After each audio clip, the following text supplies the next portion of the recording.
Ever feel like economics is happening all around you, but you're not quite sure how it all works? Yeah. Today, we're doing more than just defining terms. Right. We're diving into a stack of academic papers and handbooks Yeah. to reveal how economic theories you might have only heard about in passing actually play out in your day-to-day life. What's wild is that we're not just talking about Wall Street or global trade here. Right. This deep dive goes way deeper to things like why some groups can make a change while others struggle. Interesting. How we decide what's fair. And even why that candy bar at the checkout line calls your name. Okay, let's jump right into it. Yeah, let's do it. We're kicking things off with Manker-Olson's The Logic of Collective Action. Now, the title might sound intimidating, but trust me, this is where things get really interesting. Okay. It completely changed how I think about group dynamics. A lot of us assume that if a bunch of people want the same thing, they'll band together to get it. Yeah. But Olson says it's way more complicated than that. Really? He argues smaller, tighter groups actually have a leg up. So it's like the difference between a close-knit group of friends and a massive online forum. Yeah.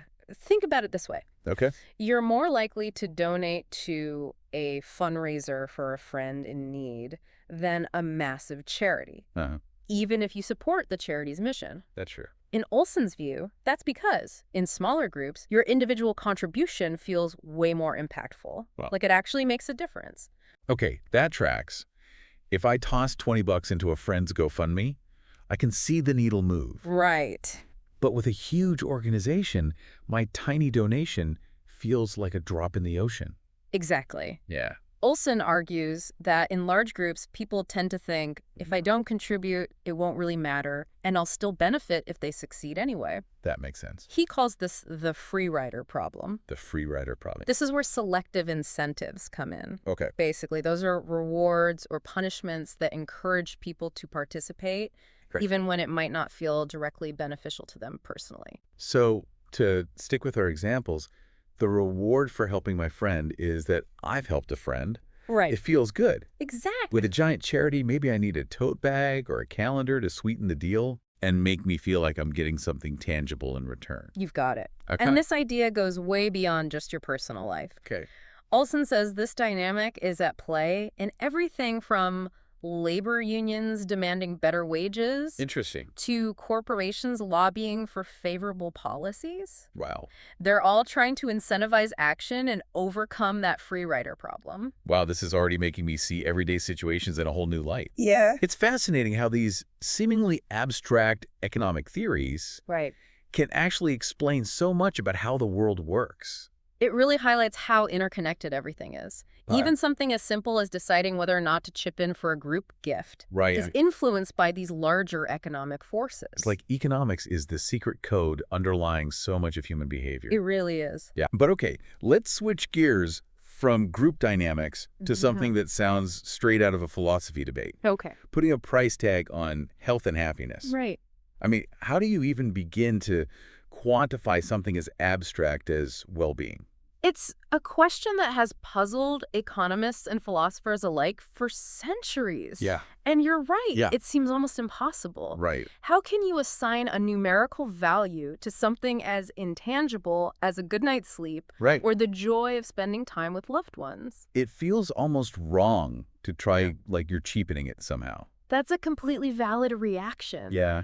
But the thing is, in the real world, these kinds of comparisons happen all the time. Yeah. Even if we don't realize it. Policymakers and healthcare providers constantly have to make tough choices about where to allocate resources. Right. To do that, they need some way to evaluate the benefits of different programs and interventions. So, if the government is deciding whether to invest in a new park or a new hospital wing, they need some way to compare those two things. Yes. Even if one is about physical health and the other's about, well, happiness, I guess. Exactly. Okay. And the Routledge Handbook of the Philosophy of Economics, which we'll be referencing a lot today, dives deep into this very dilemma. Okay.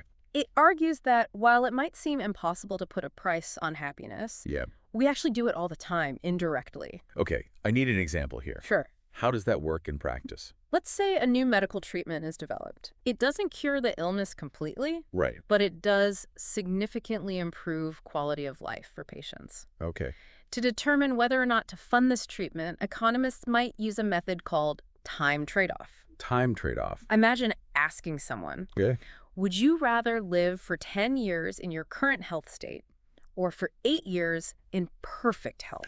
Oh, wow. Okay. So by seeing how much time people are willing to trade to be healthy, economists can start to understand how much people value different health states. Exactly. It's like revealing their priorities, even if they've never explicitly thought about it like that. Precisely. It's about understanding those subjective values that people place on different outcomes and how those values translate to real-world decisions. Of course, it's not a flawless system because everyone's different.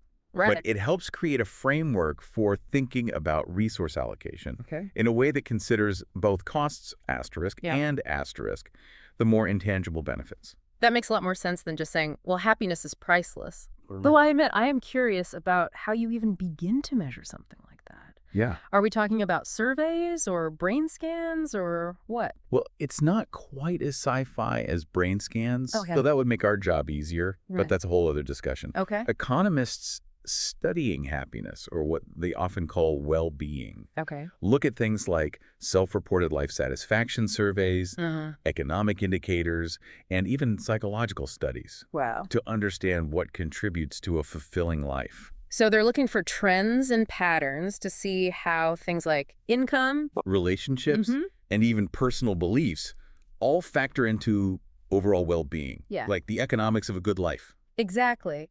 It's fascinating how these less tangible factors play such a huge role in what we consider a good life. And this actually leads us nicely into our next topic. The Ellsberg paradox. It challenges the traditional economic assumption that people always make perfectly rational decisions based purely on logic and potential gain. Oh, this sounds right up my alley. Really? I consider myself a pretty reasonable person. But I know there are times when my gut feeling just takes over. Well, the Ellsberg paradox shows that we're all wired that way to some extent. It reveals how our perception of uncertainty can sometimes lead us to make choices that seem to defy logic. Okay, you're going to have to walk me through this one. Okay, picture this. You've got a jar containing 90 marbles. You know for sure that 30 of them are red. The remaining 60. They're either black or yellow, but you don't know the exact split. I'm visualizing it. Okay. A classic probability puzzle. Now, imagine you get to bet on the color of a marble drawn at random. Would you rather bet on red, where you know the odds are 1 in 3? Or bet on black, where the probability is unknown? In that case, I'd probably go with red. At least with red, I can calculate the odds. Black feels like more of a gamble. That's what most people say. And here's where it gets paradoxical. Let's say you have another choice. Bet on red or yellow versus black or yellow. What would you choose now? Well, if I'm shying away from black in the first scenario, I guess I'd stick with red or yellow. Feels safer somehow. Exactly. And that's the paradox. Both choices actually reveal a preference for a certain type of ambiguity. Really? In the first scenario, you prefer the known probability of red over the unknown probability of black. In the second scenario, you're essentially saying you'd rather have yellow mixed in with red than with black. Wait, so even though I'm trying to be logical and avoid uncertainty, my choices reveal that a part of me is drawn to the unknown. That's so strange. It is. Yeah. And it throws a wrench in the traditional economic model of expected utility theory, which says we make decisions based on cold, hard calculations of potential wins and losses. The Ellsberg paradox shows that our feelings about uncertainty, our tolerance for risk, play a much bigger role in our decision-making than we might realize. So sometimes it's not just about the odds, about how comfortable we are with the unknown odds. Exactly. It's like that feeling of taking a leap of faith, even when you can't quite explain why. Exactly. Yeah. This is where behavioral economics, which we touched on earlier, comes in. It helps explain these seemingly irrational choices by taking into account our psychological biases and heuristics, those mental shortcuts we all use to navigate the world. This makes me think about those moments where I've gone with my gut feeling instead of what on paper seemed like the more logical choice. Sometimes those leaps of faith work out, and sometimes they don't. And that's the thing about uncertainty. Right. It cuts both ways. Yeah. But understanding how our brains react to it can help us make more informed decisions in all areas of life. Okay. Whether it's choosing between investment options or deciding whether or not to try that new restaurant. Okay, well, you've definitely given me a lot to think about. Good. But speaking of choices, Yeah. our next topic dives into how those choices are influenced, Oh. even before we realize we're making them. Right. Let's talk about choice architecture. Okay. It's a bit like subliminal messaging for our spending habits. That's a great way to put it. Yeah. Choice architecture is all about how the way options are presented to us, the environment in which we make choices, can have a huge impact on our decisions, often without us even realizing it. Wow. Think about the grocery store. Oh, I'm getting flashbacks to late-night ice cream runs. Exactly. Yeah. Those tubs of ice cream strategically placed at eye level, Yeah. that's no accident. Right. The placement of items, the lighting, even the music playing in the background, Wow. all of it is carefully designed to influence your shopping behavior. Right. And that, my friend, is choice architecture in action. It's like they're playing 4D chess with our subconscious desires. Yeah. I knew those grocery store loyalty cards weren't asterisk, just asterisk about saving a few cents on milk. Absolutely. Right. And within choice architecture, we have two main strategies. Okay. Nudges and boosts. Okay. The Routledge Handbook describes a nudge as a subtle way of influencing choice without actually forcing or forbidding any options. Right. It's about gently steering you in a particular direction. So instead of banning all the sugary cereals, Right. they put them on a higher shelf, while the healthier options are easier to reach. Right. It's a nudge toward making a healthier choice Exactly. without actually taking away your freedom to choose the sugary stuff. Exactly. Right. Nudges work by appealing to those cognitive biases we were just talking about. Right. Those mental shortcuts our brains use to make quick decisions. Right. Boosts, on the other hand, Okay. are about empowering you with the tools to make better decisions on your own. So if a nudge is like subtly rearranging the furniture, Yeah, a boost is like giving me the blueprints to build a whole new house. exactly. Labor Instead of just moving the healthy food. Right. You're saying it's like putting up nutritional information. Right. So I can make a more informed choice. It's fascinating. Yeah. But it does make you wonder how much of what we do is truly our own free will, Right. and how much is influenced by these invisible nudges and boosts. Yeah, it's a good question. It's a bit unsettling, honestly. It's a question that's been debated by philosophers and economists alike. Yeah. Where does persuasion and manipulation begin? Right. And who gets to decide what a better choice even looks like? Ooh. It's a slippery slope. Yeah. But whether we realize it or not, Yeah. we're constantly being nudged and boosted in one direction or another. It's like that saying, if you're not paying for the product, you asterisk or asterisk the product. Mm-hmm. But in this case, it's our choices being bought and sold, Right. even when we don't realize it. Precisely. Yeah. But the good news is, now that we're aware of it, Okay. we can start to recognize those nudges and boosts. Exactly. And that awareness gives us back a little bit of our agency. I like that. It's like we're all playing a game, but we don't know all the rules. Yeah, kind of like we're figuring it out as we go. Exactly. Right. But speaking of games, I'm reminded of that classic economics concept, Okay. the invisible hand of the market. Right. We've all heard that phrase. Yeah. But both the Routledge Handbook and Olson's work suggest it's not always as magical as it sounds, right? Right.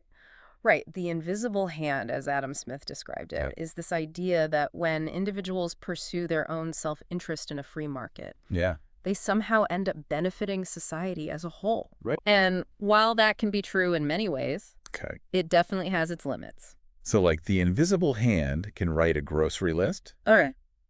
but it might forget to include things like, I don't know, ethics and the greater good.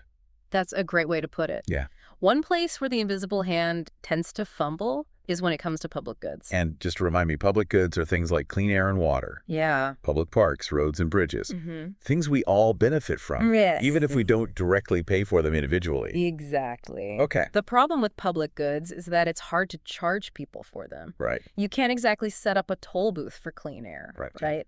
This creates what economists call the free rider problem, Right. where people can benefit from a public good without actually contributing to it. This is where Olson's work on collective action comes back in. Exactly. It makes sense. Yeah. It's way harder to get people to pony up for something if they think they'll benefit from it, Right. whether or not they contribute. It's that drop in the ocean feeling all over again. Precisely. Right. And this is often why governments have to step in and provide those public goods through things like taxation. Right. It's a way of ensuring that everyone contributes to those essential services that we all rely on. It's a good reminder that sometimes relying solely on individual self-interest doesn't always lead to the best outcomes for society as a whole. We need some kind of framework for cooperation and shared responsibility. Absolutely. And this leads perfectly into our final topic today, which is a big one. Yeah. Fairness. What does a fair distribution of resources and opportunities actually look like? Right. As you can imagine, the Routledge Handbook dives deep into various philosophical theories about fairness. I bet it feels like everyone has a different definition of what's fair. Sometimes it's about equality. Right. Sometimes it's about merit. Yeah.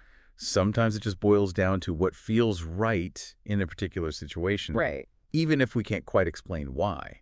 You hit the nail on the head. Yeah. Fairness is subjective and context-dependent. Yeah. Which makes it incredibly complex to define, let alone measure. Yeah.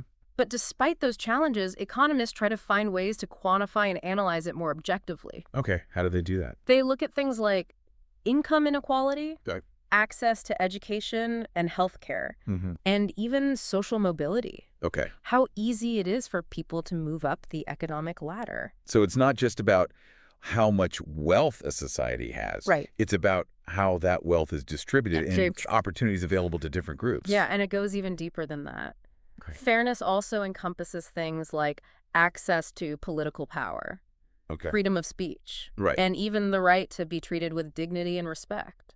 It's almost like those are the real foundations of a fair and just society. The things that allow for a level playing field, even if the outcomes aren't always equal. That's a powerful way to put it. Yeah. And it highlights the challenges policymakers face in trying to promote both economic well-being and a sense of social justice. There's always a balancing act involved. No easy answers there. This whole conversation has been a wild ride, to be honest. Yeah, me too. We've gone from the psychology of decision-making to the ethics of grocery store layouts to the very nature of fairness. It's a lot to think about. It's clear that economics is about so much more than just numbers and graphs. Absolutely. It's about understanding human behavior in all its messy complexity. I completely agree. Yeah. And as we've seen today, economic forces influence our lives in countless ways, often below the surface of our awareness. By understanding these forces, we can make more informed decisions, advocate for policies that align with our values, and hopefully create a world that's a bit more just and equitable for everyone. Well said. Big thanks to you for taking this deep dive with me. Of course it's been fun. I feel like I need to go for a walk and process everything we've just unpacked. Yeah, go for a walk. And to our listeners, we hope this deep dive has given you a new perspective on the hidden economic forces shaping your world and your place in it. It's all connected. Until next time, keep questioning, keep exploring, and as always, keep learning.